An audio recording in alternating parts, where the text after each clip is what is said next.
Hello friends, acquaintances, and enemies of all ages. My name is Combat Bird, and today for the Year of Kirby, we'll be going over Kirby's Adventure, the second game in the series. This game made the transition from the Game Boy to the Nintendo Entertainment System, and with that, color! It was only 1 year after the initial creation of Kirby that this game was made, and it has some huge changes that really help solidify some of the core gameplay mechanics we've come to know and love from the series. Now, right off the bat, I'd like to point out that this game takes the NES to its absolute limits. I mean, this was a console where these types of graphics were pretty standard and quite successful. So when you take a look at Kirby's Adventure, it feels like a whole new console with how great it looks. But with this improvement to graphics, comes a decent amount of lag during certain parts. So if the game ever shows any slowdown, just remember that this game was pushing the console beyond what it was capable of. Alright, the first big difference you'll notice is that instead of doing a couple of really long levels ending with a boss, the game is divided up into 7 unique worlds that have a variety of levels and a boss in each one. Each world has a general theme it tries to stick to, and even a cute little intro for each. Wait, what's Kirby doing? Did he just... That's amazing! That's right, since we've reached the second game, Kirby has finally gotten his staple move, the ability to inhale enemies and absorb their powers as his own. I'd like to mention that I love how the game went about showing this. Instead of a traditional tutorial, they just show it in that little animation. The game doesn't feel the need to hold our hand, and I really appreciate that. Okay, so the first thing I wanted to do was give a brief summary of the story, as in this game, they actually give a slightly better indication of what's going on compared to the last one. Far above Dreamland, there is a fountain known as the Fountain of Dreams. This fountain provides restful sleep to all the residents of Dreamland. After a nap, Kirby realized that he hadn't been having any dreams recently, so he goes to the fountain to investigate. Upon getting there, he discovers that King DDD, the main boss of the last game, has taken the Star Rod, which is the power source for the fountain. He's broken it into 7 pieces, giving them to the various bosses of the game. Kirby must go through all the worlds collecting the pieces of the Star Rod to restore power to the Fountain of Dreams. Now this may all sound pretty silly, but it's nice for a NES game to give you an indication of what your goals are instead of just throwing you in with no explanation. Looking at you, Mario. Kirby's Adventure controls almost exactly the same as the previous game, but now it feels much smoother. You still can't go into flight by only pressing jump, you have to press up still, but this time I'm used to it at least. You also have this little HUD that shows Kirby's health, lives, score, which sadly isn't really kept track of, and even the current state he's in.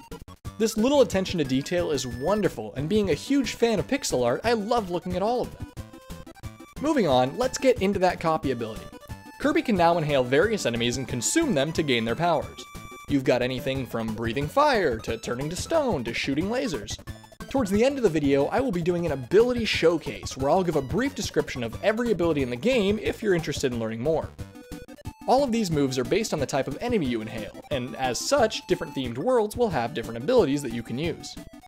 Now, when a game gives you a ton of options for playstyles, you end up with some abilities being better than others.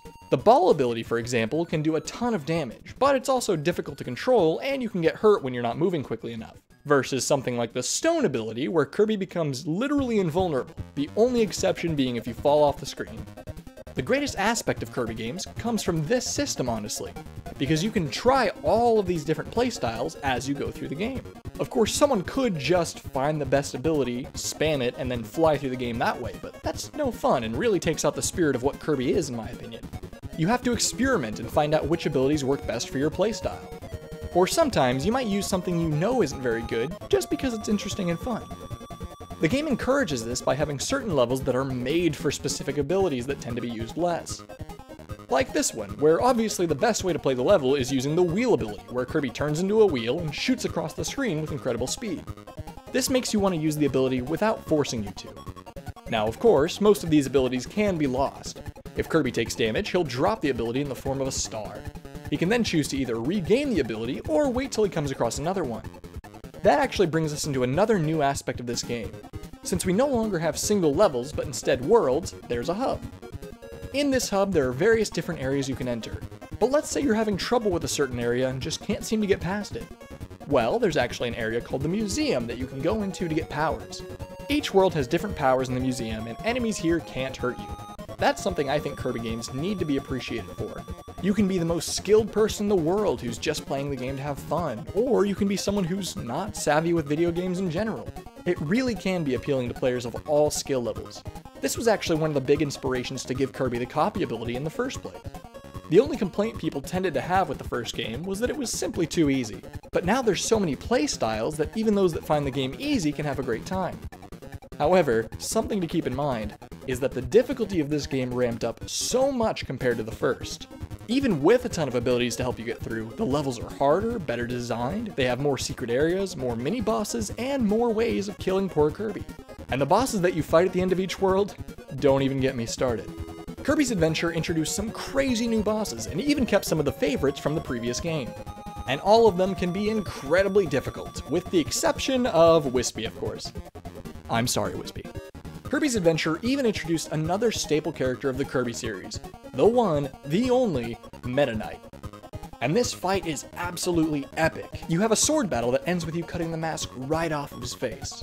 The bosses of each world being challenging was really an improvement over the last game. Most of them felt like pushovers before, and that's without Kirby having his copy ability. Now, as I mentioned earlier, in the hub there are various little areas you can go into. Some of them are actually simple little mini-games. You have Crane Fever, where you must pick up little Kirby plushes. Egg Catcher, where King Dedede is throwing bombs and eggs into Kirby's mouth for some reason. And you have Quick Draw, a basic reaction game where you have to shoot your opponent before they get the chance to fire back. Oh, and there's also what's called the Arena. In this area, you'll be faced with a random mini-boss where you'll get a Maxim Tomato that restores your health to full if you win. The hub area having these little extra events helps take the monotony out of flying through levels. Alright everyone, it's time for the Ability Showcase! I will be showing all new abilities from each Kirby game I go over from this point on. After an ability has been covered, I will only go over it again if it's had any major changes. Also, if this part doesn't interest you, you can jump here to get to the wrap-up. Let's get started! Our first ability is Backdrop. Kirby grabs an enemy by inhaling and can do a variety of moves by using the D-pad or the jump button. Ball. Kirby becomes a ball and is able to roll around as well as jump, damaging anything he hits. It's kind of hard to control, and you can take damage when your speed is slowed to a certain point. Beam. Kirby can now create what is called the Beam Whip, where he creates a small chain of energy that damages anything it comes into contact with. Crash. Kirby flies around killing all minor enemies on screen and greatly damages bosses. This ability is lost after one use. Cutter. Kirby throws up to 3 blades in a straight line that return after going a short distance. Fire. Kirby breathes fire directly in front of him as long as the attack button is held. Fireball. Kirby becomes a flaming projectile that damages anything hit. He's invincible while in this form and will return back to his original form after flying a short distance or bouncing off of a solid object. Freeze. Kirby freezes any enemies in a small AoE around him. Frozen enemies become ice blocks that can be used as projectiles by running into them. Hammer. Kirby gains a hammer that can be swung directly in front of him or can be used to spin in the air, damaging anything hit by it. High jump. Kirby gains the ability to jump very high, damaging anything hit by him. Kirby is invincible during the jump. Ice. Just like fire, Kirby breathes ice directly in front of him, freezing all basic enemies hit and damaging bosses. Laser. Kirby shoots a beam of energy out of his hand in a straight line. Lasers will also bounce off of angled surfaces, allowing for interesting shots. Light. Kirby lights up a dimly lit stage to normal brightness, has no effect elsewhere. Mike. Kirby gets 3 uses of this ability where Kirby kills all basic enemies on screen, and does decent damage to bosses, but obviously less than Crash since he can use it 3 times. Needle. Kirby defensively releases spikes, damaging any enemies it comes into contact with. He's not invulnerable during this form though, and can still be damaged by projectiles. Parasol. Kirby gains access to a parasol that can be used to damage enemies directly in front of him, protect him from projectiles, and float around gracefully. Sleep. Upon inhaling a naughty, Kirby falls asleep, becoming defenseless during this time. Spark. Kirby releases sparks from his body, damaging everything in a small area around him. Stone. Kirby becomes completely invulnerable. This can be used offensively by dropping onto an enemy below. Sword. Kirby gets a sword that functions very similarly to the hammer. You can swing it directly in front of you, use it with your slide to get extra range for his damage, and spin in the air. Throw.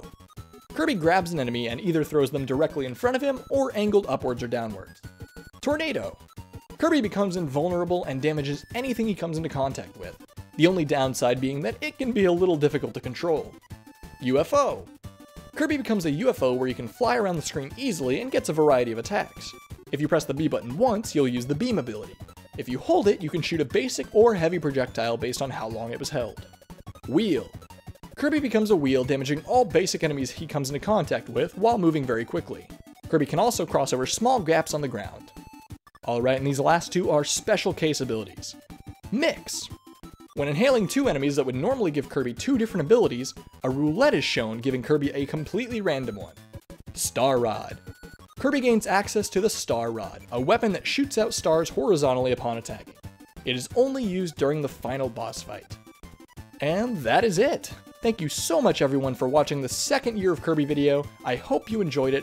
I will see you next week and have a wonderful rest of your day.